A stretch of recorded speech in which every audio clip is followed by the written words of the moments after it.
The hospital smelled of antiseptic and sorrow. Adaeze sat motionless in the waiting area, her clothes stained with Chike's blood. Her hands trembled as she clutched her wedding ring, twisting it round and round like it could rewind time. Nurses hurried past. Doctors whispered, but all she could hear was her heartbeat pounding in her ears. Hours crawled by. Each second stretched longer than her whole life. Then she heard her mother's voice. Adaeze. She looked up. Mama stood by the doorway, her wrapper tied hastily, her eyes red and swollen from tears. Behind her stood Mama Chike, her face pale with disbelief. Mama, Adaeze whispered. Her lips quivered. I didn't mean to. Mama didn't answer. She just walked to her, slowly, painfully, like every step carried the weight of 1,000 memories. She stood in front of her daughter and stared into her eyes. For a long, heavy moment, no one spoke. Then Mama said softly, "You became what you feared." Adaeze's knees buckled. She dropped to the ground, crying like a child. No, Mama. I didn't mean to hurt him. I just didn't want him to hurt me first. Mama shook her head, tears falling freely now. All my life, I prayed that you wouldn't grow up with my pain. But Adaeze, you didn't heal. You carried it. You turned your fear into anger. Adaeze buried her face in her mother's lap, trembling. I thought strength meant never letting a man touch me like Papa touched you. Her mother cupped her face gently. No, my daughter. Strength is not in fighting others. It is in forgiving what broke you. The doctor came out then, his face tired. Adaeze stood, clutching her mother's hand so tight it hurt. Doctor, please, tell me he's okay. He sighed deeply. He's stable now, but he's in a coma. We don't know when or if he'll wake up. Adaeze let out a weak cry, falling back into the chair. The world blurred around her. Mama Chike covered her mouth and turned away, whispering prayers under her breath. Days passed, but Chike didn't wake up.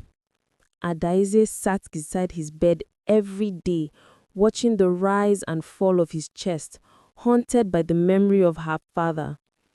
By every slap, every scream, every broken piece of her childhood. One evening, she whispered to his still body, "You loved me, even when I didn't deserve it. I fought you because I thought that was how to survive. But all you ever wanted was peace." Tears rolled down her cheeks as she reached for his hand. "If you wake up, I'll never raise my hand again. I'll love you the way you loved me." Her mother's voice came from behind her. Then start by forgiving yourself. Adaeze turned, her eyes swollen. How, Mama? How do I forgive myself when I almost killed the only man who ever showed me love? Mama walked to her, placed a hand over her heart and said, "By healing here first, because if you don't, this pain will pass to your children and the circle will never end." Adaeze wept, clinging to her mother's words as if they were medicine. She finally understood. She had spent her whole life preparing for a battle that no longer existed.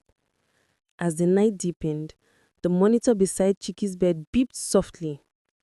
Adaeze wiped her tears and whispered, "Please, come back to me. Let me make things right."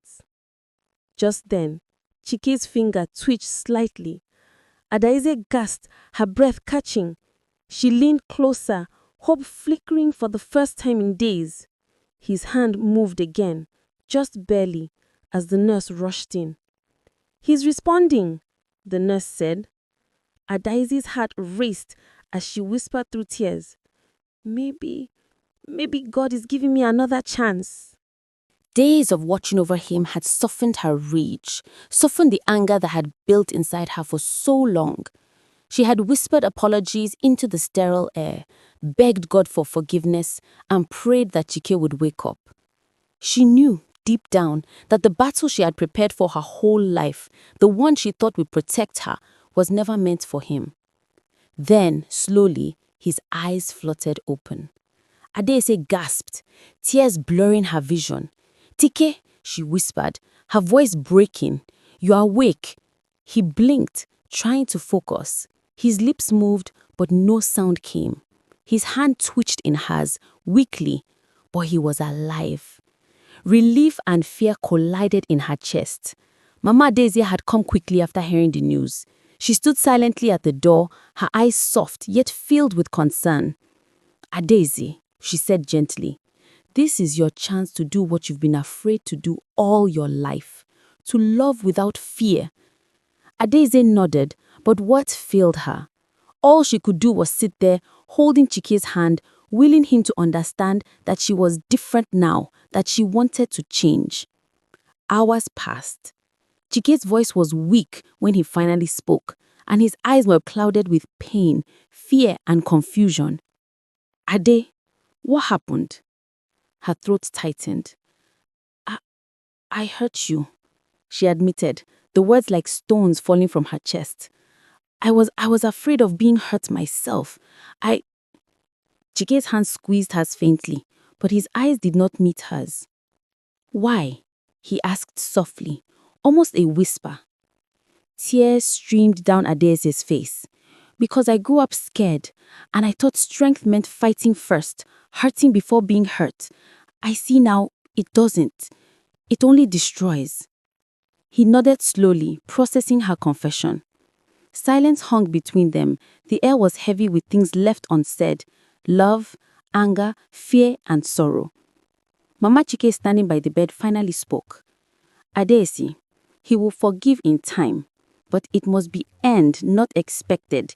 He needs to feel safe again." Adaeze swallowed hard. "I will do everything to make him safe. Everything, Mama." As the night wore on, Tike finally tried to speak again. His voice was hoarse but deliberate.